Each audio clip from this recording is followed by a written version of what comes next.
I will kill you.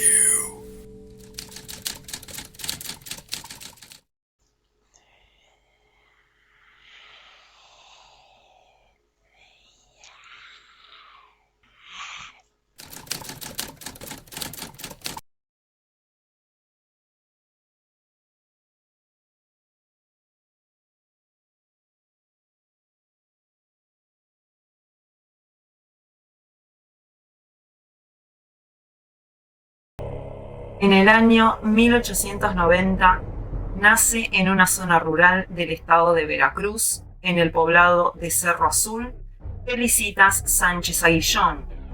Se desconocen los detalles de su infancia y lo poco que se sabe es que tuvo una relación tormentosa con su madre, lo que desencadenaría la psicopatología que marcaría el futuro modus operandi de Felicitas, un rechazo patológico hacia la maternidad y todo lo relacionado con esta. Como el rasgo típico de asesinos seriales, Felicitas desde pequeña tuvo un comportamiento perverso que se expresaba con crueldad hacia los animales, ya que disfrutaba envenenar a perros y gatos de la calle.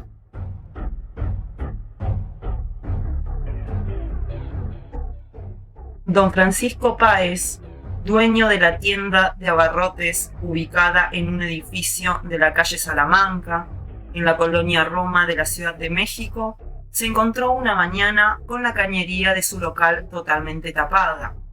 El hombre, fastidiado, llamó a un plomero y a 2 albañiles para resolver el problema, los cuales le dijeron que había que romper el piso para llegar a la tubería, desalojar el caño y tapar de nuevo el hueco.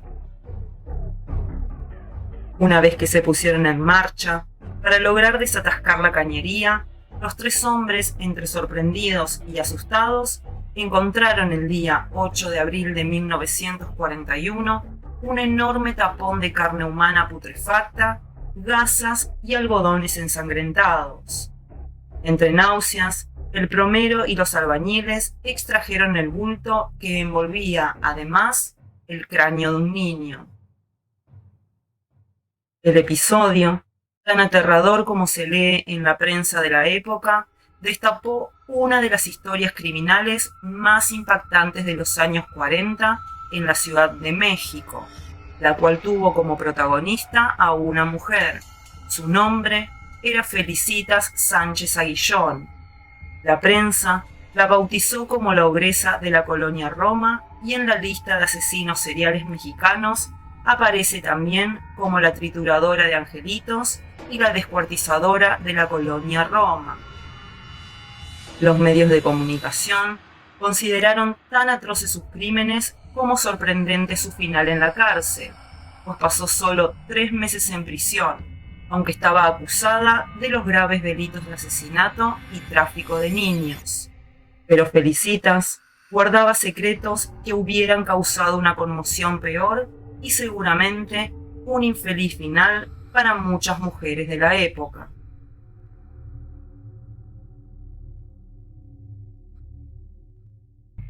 Gracias al archivo del periódico La Prensa, el trabajo de investigación de Roberto Coria y Guadalupe Gutiérrez y de Norma Lazo, ha sido posible reconstruir la vida y la historia de Felicitas Sánchez Aguillón.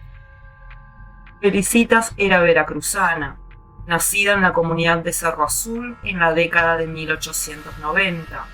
Las investigaciones aseguran que tuvo una infancia desdichada por el rechazo de su madre y que desde niña exhibía un comportamiento inusual al disfrutar del maltrato hacia los animales.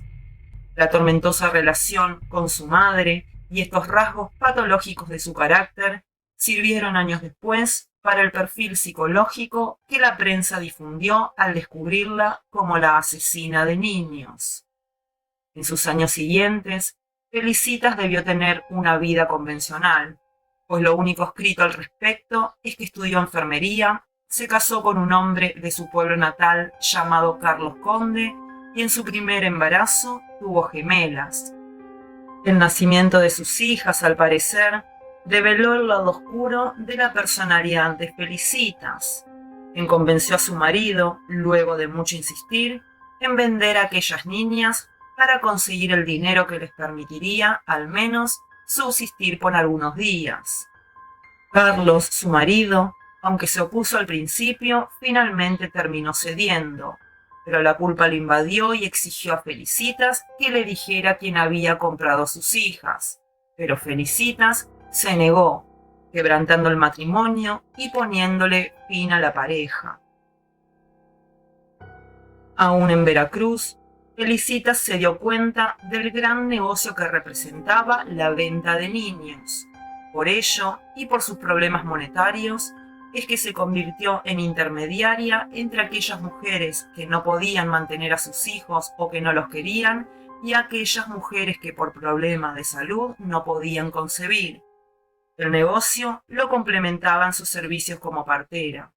Así, Felicitas reunió el dinero suficiente como para trasladarse a la Ciudad de México en el año 1910 y rentar una habitación.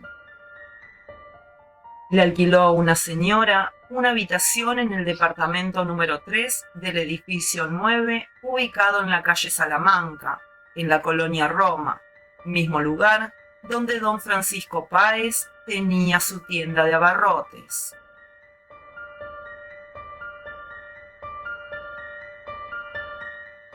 Felicitas siguió con el rentable negocio de venta de niños y partera. Luego amplió su oferta, esta vez a mujeres embarazadas fuera del matrimonio que iban a buscar sus servicios. Lo que les ofrecía era la opción de practicarles un aborto. Nadie sabe cuántas mujeres recurrieron a ella, pero la información le sirvió después para negociar su salida de la cárcel. Ante su apresamiento, Felicitas amenazó a las autoridades diciéndoles que si no la dejaban libre, revelaría los nombres de las mujeres que habían recurrido a ella.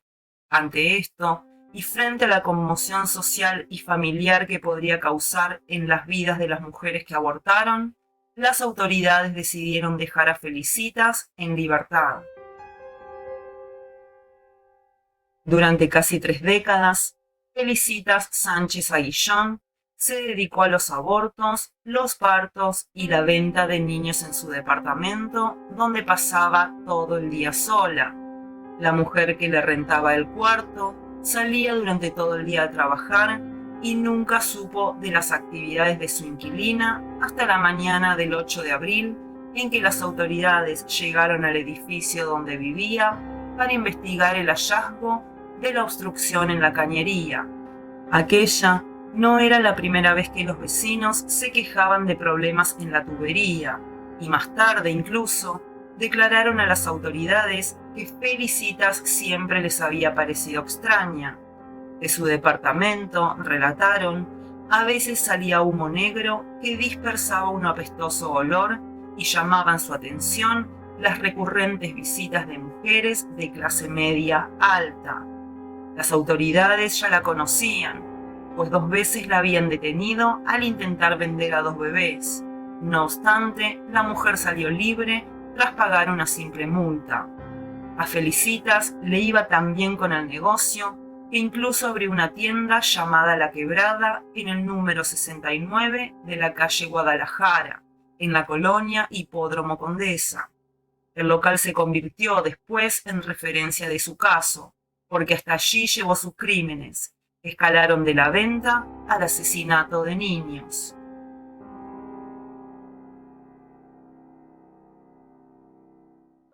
A los medios de la época le fascinaban los detalles del caso. El periódico La Prensa, uno de los más famosos en la cobertura de noticias policíacas con tintes amarillos, dio todos los detalles de los asesinatos. ya que posterior a la detención de Felicitas, sus cómplices se encargaron de relatar las horribles torturas que la asesina ejercía sobre bebés y niños. Así, se pudo saber que Felicitas solía parodiar los cuidados maternales de una manera sádica. Bañaba a los niños con agua helada, no les daba de comer durante periodos considerables de tiempo, los dormía en el piso y a veces los alimentaba con carne o leche podrida. Por otra parte, sus métodos de ejecución fueron increíblemente variados: asfixia, envenenamiento, apuñalamiento y hasta inmolación. Generalmente los estrangulaba o asfixiaba. En muchas ocasiones repetía sus diversiones de la infancia y los envenenaba. Una vez muertos, procedía a descuartizarlos, aunque en ciertas ocasiones los llegó a descuartizar aún con vida. Los restos generalmente los tiraba a las alcantarillas. Unas veces los desechaba en depósitos de basura y otros los incineraba en una caldera. Incluso llegó a quemarlos vivos. Asimismo, la prensa calculó que sus víctimas sumaban más de 100 niños hasta el día del macabro hallazgo en la tienda de don Francisco Páez. La investigación del caso quedó en manos de un investigador muy famoso por aquel entonces, de nombre José Acosta Suárez, quien comenzó las indagatorias y los interrogatorios a los vecinos del edificio. Al llegar al departamento 3, donde vivía Felicitas, abrió la puerta la mujer que le había rentado el cuarto y dejó ingresar a los policías. En la recámara de Felicitas hallaron un altar con velas, agujas, ropa de bebé, un cráneo humano y una gran cantidad de fotografías de niños. Ese mismo día, las autoridades allanaron el comercio La Quebrada, donde obtuvieron más pruebas en su contra. Felicitas Sánchez Aguillón se enteró de la investigación y huyó, pero el investigador José Acosta pudo detener en pocos días a un cómplice de Felicitas, quien para ese momento ya se había convertido en la descuartizadora. Se trataba de un plomero de nombre Salvador Martínez Nieves, quien fue aprehendido el 11 de abril de 1941. En su declaración, confirmó los crímenes de la mujer y aceptó su complicidad a cambio de dinero por destapar las cañerías que constantemente se veían bloqueadas por los cuerpos de bebés y de niños. Ese mismo día, por la noche, cayó también Felicitas junto a su amante, Roberto o Alberto Covarrubias, a quien llamaban el Beto o el Güero. Los dos iban en un automóvil que transitaba por la calle Bélgica de la colonia Buenos Aires, en el centro de la Ciudad de México, con rumbo a Veracruz.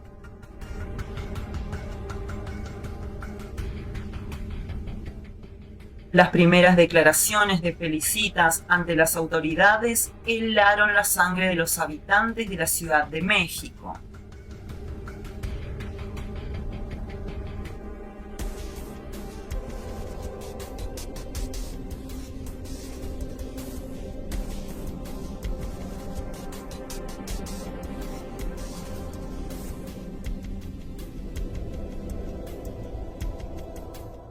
Sin rastro de culpa, según las crónicas del diario La Prensa, la mujer narró escenas escalofriantes.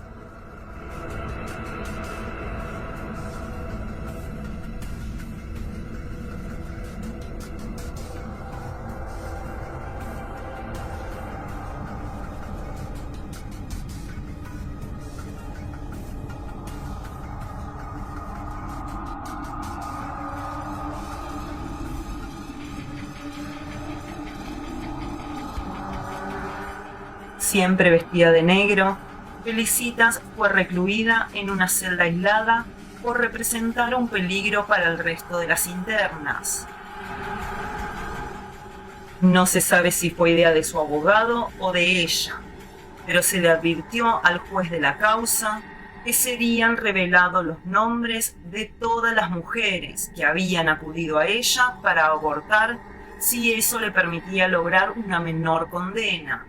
El periódico de la prensa se encargó de difundir la amenaza al magistrado y en su titular se pudo leer: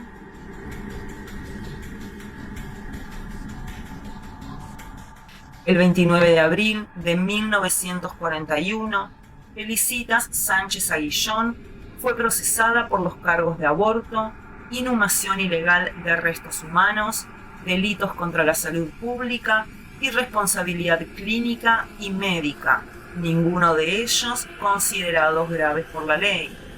El 10 de mayo de ese mismo año, el juez octavo determinó una fianza de 600 pesos para dejarla en libertad. Al mes siguiente, en junio, la ogresa de la colonia Roma dejó la cárcel luego de que las autoridades perdieron las pruebas en su contra. La Procuraduría no pudo ni siquiera apelar el fallo del juez, a pesar de contar con las confesiones del amante y el plomero cómplices de Felicitas. El rechazo social la cercó y Felicitas se suicidó poco después, el 16 de junio de 1941, con una sobredosis de Nembutal. Murió durante la madrugada en la casa que compartía con su amante mientras él dormía. Dejó 3 cartas póstumas, 2 dirigidas a su abogado y una a su pareja, ninguna para la hija que había procreado con su amante y que al parecer terminó en un orfanato.